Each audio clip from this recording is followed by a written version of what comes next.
John McCain is renowned for saying he does not know much about the economy and for parading around those advisors of his who he says do know something about the economy.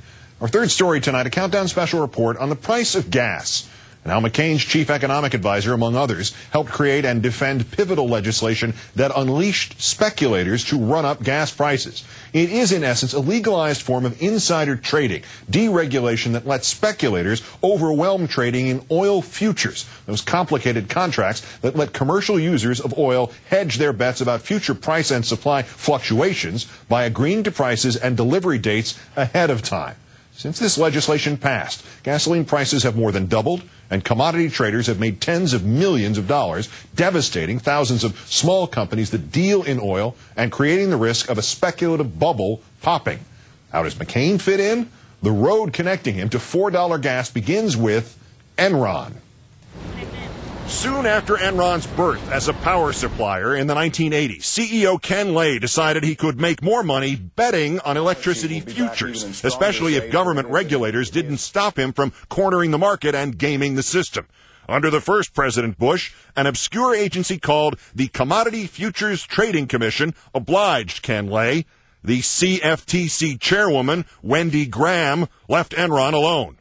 When Bill Clinton beat Bush, it took only 1 week before Enron asked Graham to lock in her hands-off position as official CFTC policy. Graham started the process. The CFTC approved it after she left on Clinton's inauguration day. 5 weeks later, she took a part-time post on Enron's board of directors and wound up earning more than $900,000 over the next decade. Clinton never undid Graham's changes. Fast forward to the year 2000 and Bush v. Gore. In the chaos of constitutional crisis, Enron got a law passed containing what is now known as the Enron Loophole. Where Graham deregulated individual trades, the Enron Loophole deregulated entire markets, online markets. Enron had just started its own online market and set its sights on the state of California.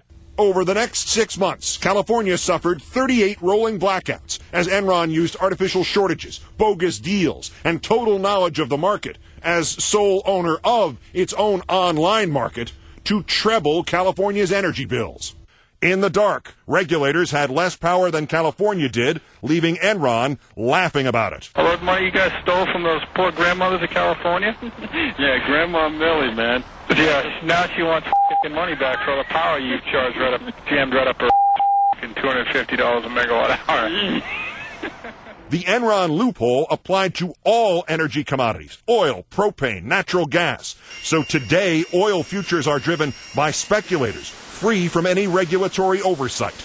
Now you can't just blame OPEC anymore. British Petroleum paid $303 million to settle charges it cornered the propane market in 2004, inflating heating costs for 7 million American homes. 2 years ago, a Republican Senate report recognized what speculators have done and blamed the Enron loophole. 2 weeks ago, the Senate Commerce Committee heard testimony about the Enron loophole's effect on the price of a barrel of oil. The speculators are not just placing bets in these futures markets. They're saying, gosh, if I can control the price of heating oil, I'm going to go out and buy heating oil. So you have Morgan Stanley is the biggest heating oil owner in New England. The idea is to put the words energy back in so that we can actually go back to where we were before this, what Dr. Cooper calls the foolish but affectionately called Enron loophole, got put into the law? Yes, overnight that will bring down the price of crude oil. You get at least a 25% drop in the cost of oil and a corresponding drop in the cost of gasoline. Some people estimate 50%. The speculative bubble in petroleum markets has cost the average American household about $1,500 in increased gasoline, natural gas, and electricity expenditures in the 2 years since the Senate Permanent Committee on Investigations first called attention to the problem. The Senate knew about this problem 2 years ago. John McCain seemed to understand this problem even earlier. In 2002 and 2003, he voted with the minority to close the Enron loophole.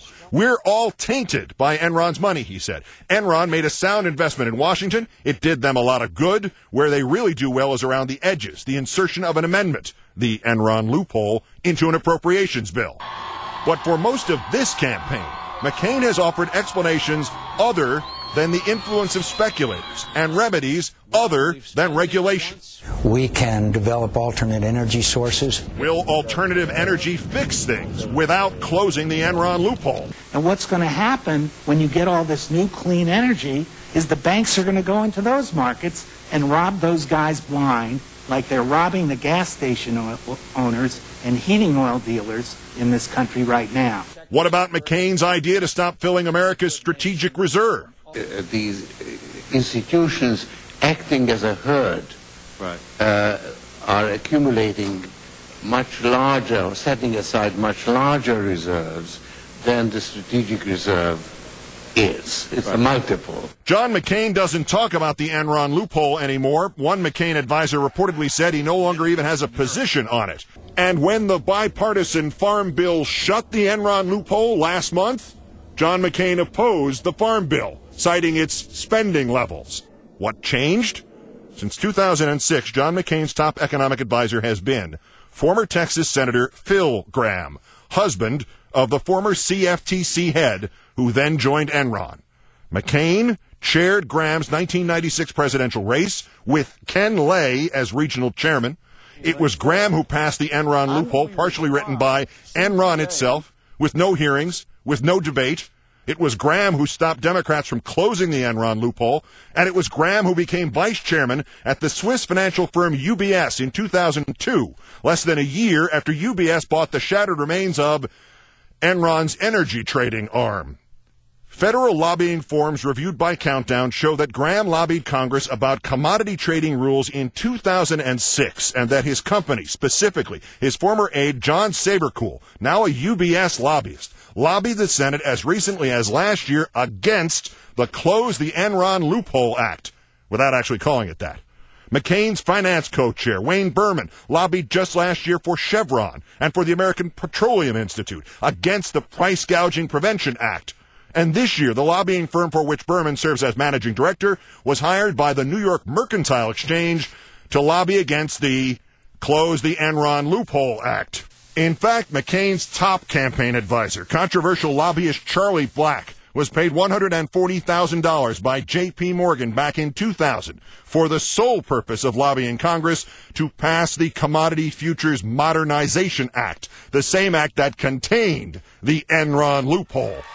McCain skipped this month's hearing on gas prices, but this week, after committee member Maria Cantwell pushed the Bush administration to investigate, McCain finally changed his tune in public. We must reform the laws and regulations governing the oil futures market.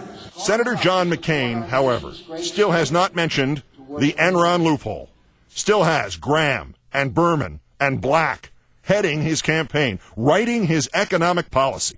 And when Senator Cantwell sent a letter asking the CFTC to cut off a new loophole that lets U.S. speculators channel trades unregulated through London and Dubai, John McCain declined to sign it.